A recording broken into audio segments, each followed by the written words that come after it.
ايه الفرق بينك وبين اي مليونير؟ لا دي تقريبا فلوس جمعية امي، مالناش دعوه بيها. هو انت فاكر ان الناس اللي عملوا ملايين يشتغلوا اكتر منك؟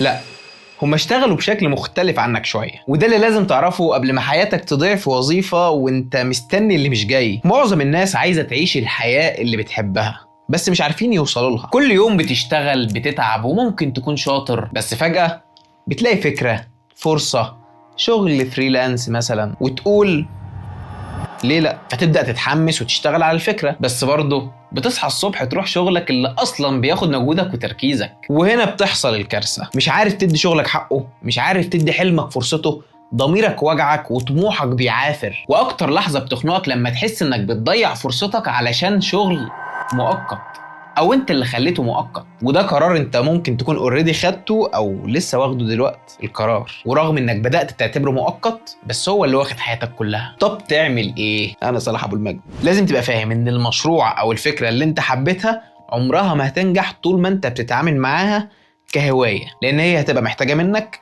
كل حاجة، وقت، مجهود، تركيز، استعداد، تضحية. بس مش لازم تبدأ بالاستقالة يعني هوب انا سبت الشغل. ابدأ بالأهم. 1. اعمل بالانس أو توازن حقيقي. قسم وقتك واحمي طاقتك وحافظ عليها، وخلي عندك جدول والتزامات، تبقى انت عارف انت هتعمل ايه كل يوم علشان تقدر توازن بين الحاجتين دول، اللي هو مثلا ولنفرض وظيفتك والخطوات اللي هتاخدها في المشروع اللي انت عايز تعمله او الحاجة اللي انت عايز تعملها لنفسك. ولازم ضروري تلتزم بالجدول اللي انت هتحطه لنفسك، اللي هتقوله واللي هتكرره تعمله وتنفذه. واعتبر ان الفكرة دي مش مجرد فكرة، اعتبرها وظيفة أساسية أو وظيفة رسمية، مش مجرد سايد هاسل. 2. استعد للريسك أو المخاطرة اللي انت هتاخدها بس بعقل. الغباوة هنا هتوديك في داهية. وفر فلوسك وظبط مصاريفك وخف خروجات ونزاهة شوية. حضر نفسك انك خلاص قربت تسيب الشغل، بس مش قبل ما تكون خدت خطوات واضحة في مشروعك أو في مهارتك اللي انت عايز تستثمر فيها مثلا أو تستثمرها. ابدأ سوق لنفسك، اعرض شغلك، ابني علاقات، اتعلم، بس من غير ما تقارن نفسك بناس بدأت من سنين. يعني من الآخر ما تقولش